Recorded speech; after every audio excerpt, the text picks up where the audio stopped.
What's up, propmob? I am Eduardo and this is Monster Tutorials.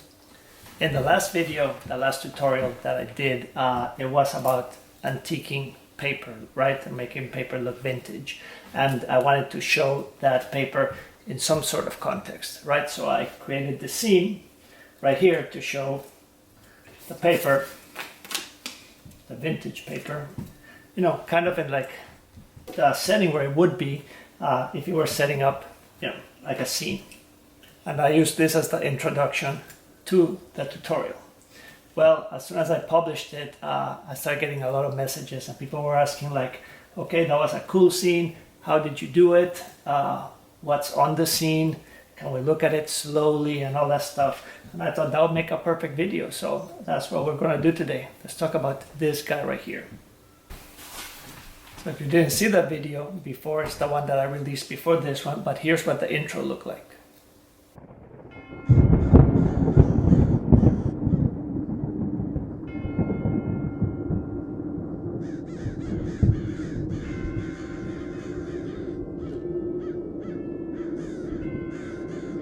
I chose this scene as the way to show the antique documents, right? The antiquing, but that's not the only scene that you can use for that. There are many ways to display the vintage paper. There are many scenes that can be done. I chose this one and I'll go over it in a second, but you could have like a witch's hut and there's the potion books and maybe the labels on the potions, spell books. You could also do like an abandoned bunker, similar to the one in that movie, The Devil's Pass, which is like a bunker from the middle of the century, 1940s, 50s, something like that, that some people go into, and there's all kinds of antique papers and antique military IDs, and it's really cool. I chose this one because that is what I'm fascinated with, and this is kind of like a turn of the century H.P. Lovecraft style university. So this is supposed to depict a department of science, of physical sciences or natural science at a university, and in my case this is the rare specimens and obscure artifacts division. In this particular case I used a vintage paper for the notepad, for the actual labels, and then I had some prints done, which were an old anatomical prints, which is this head, this bloodletting diagram, which is vintage, and this vintage German drawing of a skeleton that is labeled, and it's all labeled in German as well.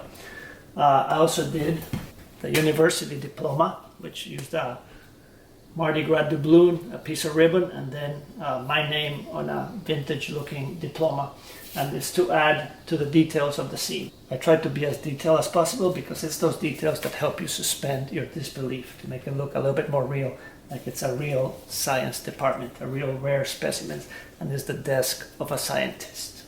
As I mentioned, it is one of my favorite themes, so I have tons of stuff that I've collected over the years. For this scene's simplicity, because it's so small, it's just a table, I chose a few, but I have all kinds of stuff, and most of that stuff has been done here in this channel. For example, my taxidermy, so that we did here on the channel. This would have been perfect for the turn of the century because it was cool to go hunting and kill stuff and then mount it, right? And especially something that you don't know what it is, like a chupacabra or whatever this thing is. I also have had this in a bunch of my videos, and this is the mummified fairy. I didn't put it here because I didn't have a nail strong enough to hold it on the wall. But this is another one of my specimens, and when I expand this area in my studio, it will include a lot of these things. And the other thing I'd like to mention is that this is your scene, it's your imagination, you do it exactly like you want it, right? This one is full of inaccurate things, which I will show you in 1 second, unless this was for a documentary or a historically accurate movie, then I would worry about those things, but since it's not, it was for an introduction, I didn't mind. So I'll point those out in a second. So let's get started with the tour. So the idea here, as the camera kind of zooms into the scene, is that there's a scientist that was sitting here, and he or she was working on this mummified bat, which is also, we did here in this channel as well. There's a video for it earlier this year. It has rubbery wings. So this guy or this girl is dissecting this, either dissecting it or mounting it. Maybe they found it. So I also put the label. So here's the first part where I introduced the the vintage paper. So there's a label that the guy's filling out to describe the specimen. I also had some old jewelry tools, and they might not be old, they might be just burnt, you know, like soot, so they look old, and I put those here to give you the impression of that, that dissection going on. Moving along, on the top right, I had like a notes. So this scientist is taking notes of that dissection. And here's my first inaccuracy. That's not how the dates were written before. This should have said 31 October 1888. But this is what I did. So anyway, I left that there. The other thing is this pen. This pen would not have existed back then. But my dad gave me this, and it looks like a fountain pen. So I thought, hey, this is cool. I don't have a quill and an inkwell, so this was as good as it gets right now. So I put it there as if the guy or the lady was filling out the labels and taking notes. I put a few papers around. Also, this person's working late at night, if you noticed from the darkness and the lightning, so he probably needs a cup of coffee. And this is a real antique from England. My wife collects antiques, so that helps me a lot. And it could be tea as well, but that was sitting right there because it's late at night and trying to stay awake as he works. Another super inaccuracy is the skull-studded magnifying glass. This is from like TJ Maxx, but my wife found it and she saw the skulls and she said, oh, Eduardo's gonna love this, so she bought it. And I said, hey, let's put it right here with the reference material, which again, I put a hand because it's easily recognizable, right? Instead of like a table or something else. But it's a hand, it has nothing to do with a bat, but it doesn't matter, right? So, and this book is Anatomy and Physiology, and it's from like 1939. So there's about 50 years after some of this stuff is supposed to be happening. So another inaccuracy, but hey, who cares, right? I have another specimen, which was my shrunken head. And this is a sneak preview, my new shrunken head, which I haven't finished videoing because it's has been pretty complicated because it even has real human hair and his hair punched and everything. So you guys get to get a sneak peek of it. So that's what I've been working on. So I have some specimens here, a bottle. I have a stack of books. These have nothing to do with science or university or anything. So I just put them sideways just to hold some of this stuff.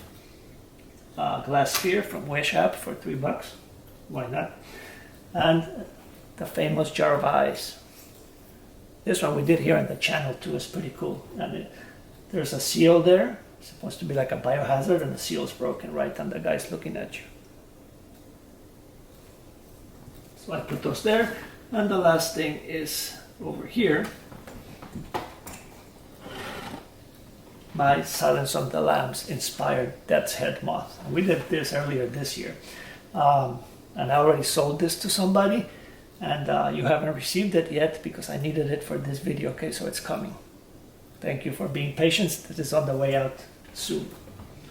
Now let's talk about the skull. I got this skull. I invested on this skull because it's realistic. You can use it as decoration all year round. Doesn't matter. It's not like a plastic dollar store skull like this, right? This I can put on a shelf here. You can put it on my desk all year round. This is more for like Halloween, right?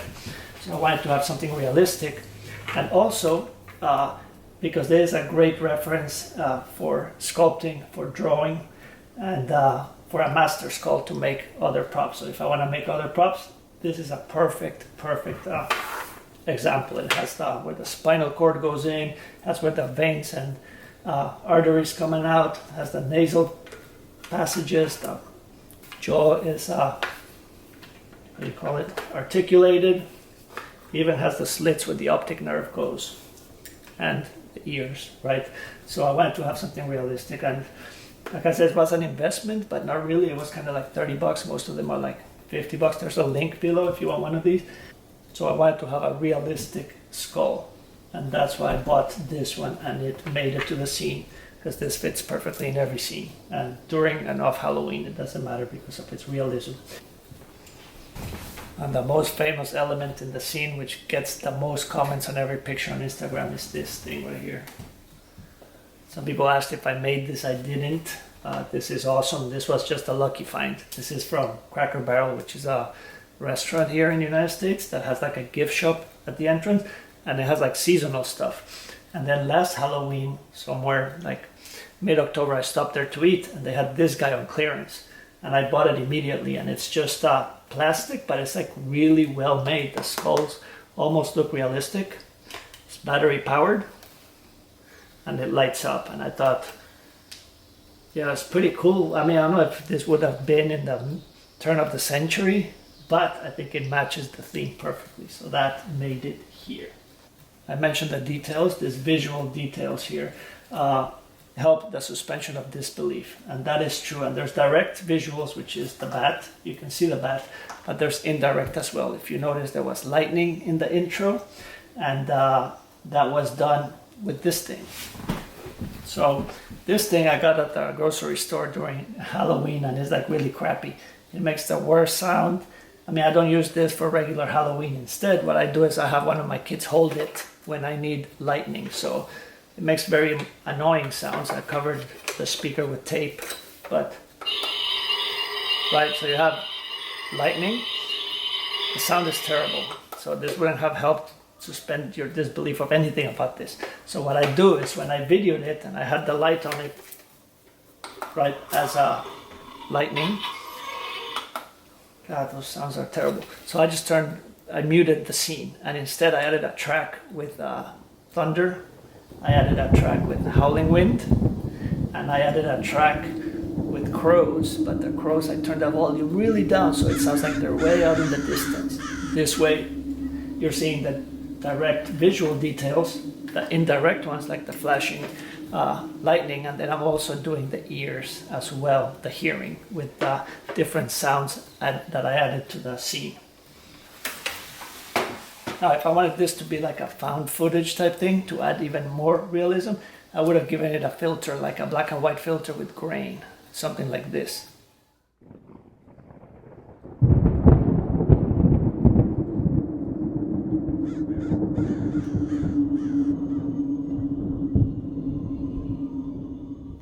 Right, that's pretty cool, and those apps are free. For the iPhone at least, you'll go and find some video filters that says black and white, ancient, vintage movie, antique movie, and they have them for free. And that would have caused that to look even more authentic. The reason I didn't do the black and white is because I was trying to show you the color and the richness of the vintage paper, right? Otherwise I would have just done it black and white. So that is how this scene is set up, and that is how I also enhanced it for video for you guys to consume it. So if you think this is a cool video, give it a thumbs up. Like I said, all of these projects have been done here in the channel, so if you're new here, go and explore the different videos. There's a video for almost everything you see here, except the things that I told you that I didn't do myself, like the lamp. And subscribe, and yeah, go ahead and subscribe. I will see you next time. I'm doing the video of the shrunken heads, and I'm going to do a couple other scenes. So if you like the scene walkthroughs, let me know below so I can make some more. I have a few other ideas in my head. All right, I'm Robert Albert. You, me, all of us, we're the Prop Mob. This is Monster Tutorials, and I will see you on the next video. See ya.